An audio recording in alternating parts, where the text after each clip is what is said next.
Welcome dear 1000 PS TV viewers. The big middle-class naked bike comparison is on the program. 5 bikes had to prove themselves. This video is about the Ducati Monster SP, this really sporty variant that really surprised me personally. We'll soon find out whether the other 4 testers agree. Stay tuned.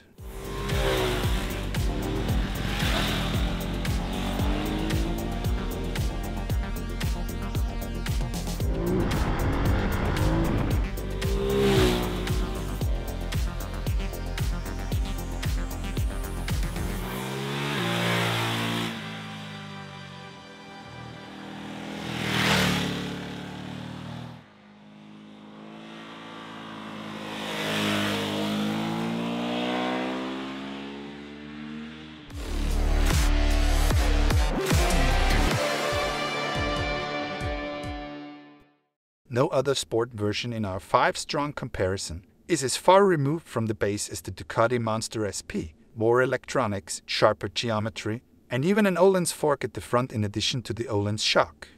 Does this bring her the crown in comparison with the sporty mid-nakeds Kawasaki Z900 SE, KTM 890 Duke R, Triumph Street Triple RS, and Yamaha MT-09 SP? Of course, I want to remain as objective as possible in this comparison, and not implausibly lift any of the 5 sporty mid-range naked bikes to the skies or denigrate them. But the comparison with the own Monster sister is allowed me at this point, please. For me, the Monster SP is not only the more expensive, but also better Monster, but actually the only Monster that has to be and should be. All the Monster's inconsistencies, such as the too soft chassis and the relatively tame brakes, have been largely rectified on the Monster SP, and so the SP enters this 5-way comparison sportily stronger.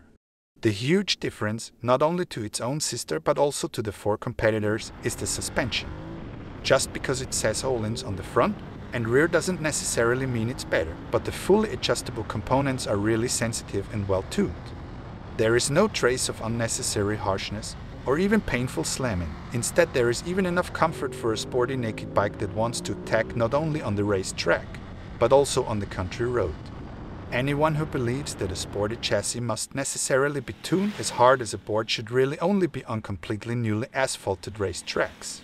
Another point that is not only better on the Ducati than on its in-house sister, but is also in no way inferior to the 4 rivals in this comparison, is the braking system. Hardly any other bike is able to deliver such brutal braking power, while retaining precise control, even though the KTM 890 Duke R, Triumph Street Triple RS and Monster SP all rely on Brembo-style calipers.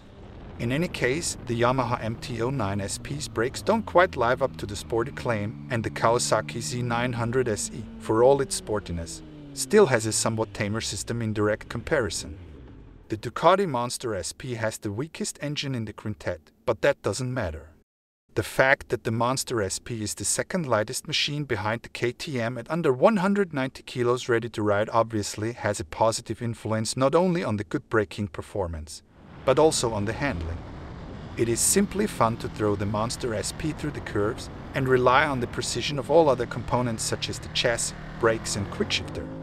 You can even get over the fact that the Monster SP with its 111 HP at 9,250 revolutions per minute is the weakest in the comparison, because the Ducati typical V2 engine revs up powerfully and delivers the performance in combination with the vibrations that you can expect from an engine from Bologna. For me personally, it's even no longer so bad with the SP version that the engine reluctantly picks up speed at the very bottom. You want to ride the SP sportily in the next lower gear anyway. For us 1000 PS riders, cool motorcycle routes count more than anything else, but after that comes a well-kept accommodation. As a perfect starting point for our tours through beautiful landscapes on winding roads, we chose this time the Moho Motorcycle Hotel Modner zu Altenpost in Schwamberg. Because as a Moho, the Altenpost offers not only really nice rooms and delicious food, but also covered parking for the beloved bike and a hotel workshop for repairs. Those who want to have a particularly good time can relax in the hotel's own wellness area after a successful day in the saddle. The hotel manager Rupert August Modner himself and his friendly team are on hand to answer questions about the accommodation as well as to help with route planning.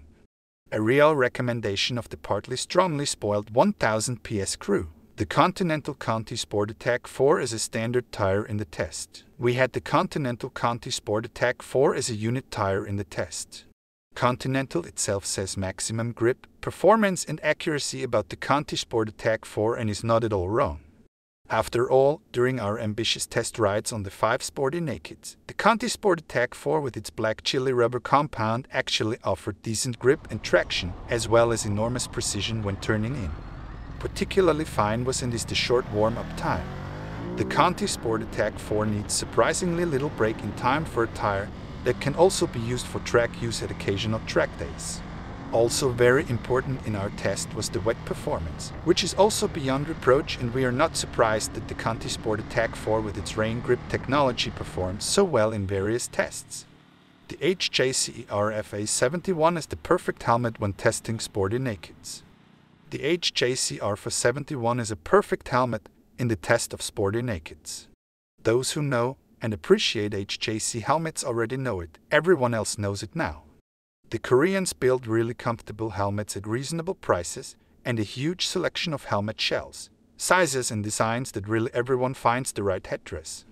In our big test of Sporty Naked bikes, we opted for the HJC RFA 71 and were not disappointed. The helmet should be namely neither a decidedly and exclusively comfortable helmet, but also no relevant racing helmet.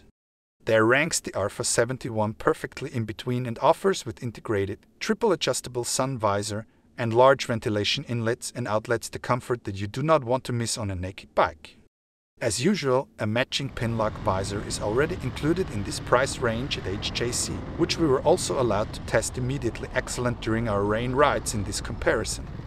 Together with the efficient chin ventilation, one thus always has a clear view. Usual with HJC is also the removable and washable inner lining. Due to the new, stricter ECE 22.06 standard, almost all helmets on the market have basically become somewhat heavier. But the RFA 71 still ranks in the good midfield, although it already has the preparations for the communication systems HJC 21B or 50B included. The Ducati Monster SP gets 16 points in the 1000 PS test, 3rd place. 5 motorcycles, ergo 5 testers.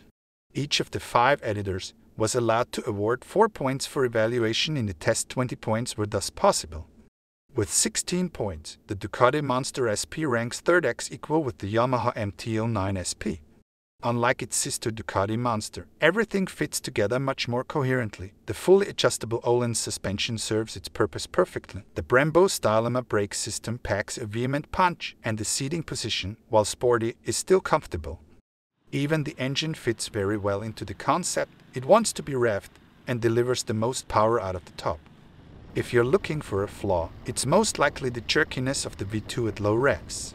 To call the high price a flaw, however, would be unfair. For a sporty, well-functioning Ducati fans gladly pay a little more. Conclusion on the Ducati Monster SP 2023. The SP version is clearly the more expensive, but also clearly the better Ducati Monster. There simply everything fits great, because Ducati typical sporty together. The fully adjustable Öhlins suspension, including the fork in Swedish gold, fulfills its purpose perfectly. The Brembo Stylema brake system grips vehemently, but not unpleasantly, and the seating position is sporty with the slightly more forward lean, but still comfortable. Even the engine fits very well into the concept of the very sporty mid-range naked bike. It wants to be revved and delivers the most power at the top end. If you're looking for a flaw in the Monster SP, it's most likely the jerkiness of the V2 at low revs, but true fans of the 90-degree V2 engine won't be offended by it at all. The price is also not a problem, as the Italians have paid a pretty high price for the performance of the SP version. Thank you for watching this video. If you liked the test, give us a like and subscribe to our channel. Stay tuned and see you next time.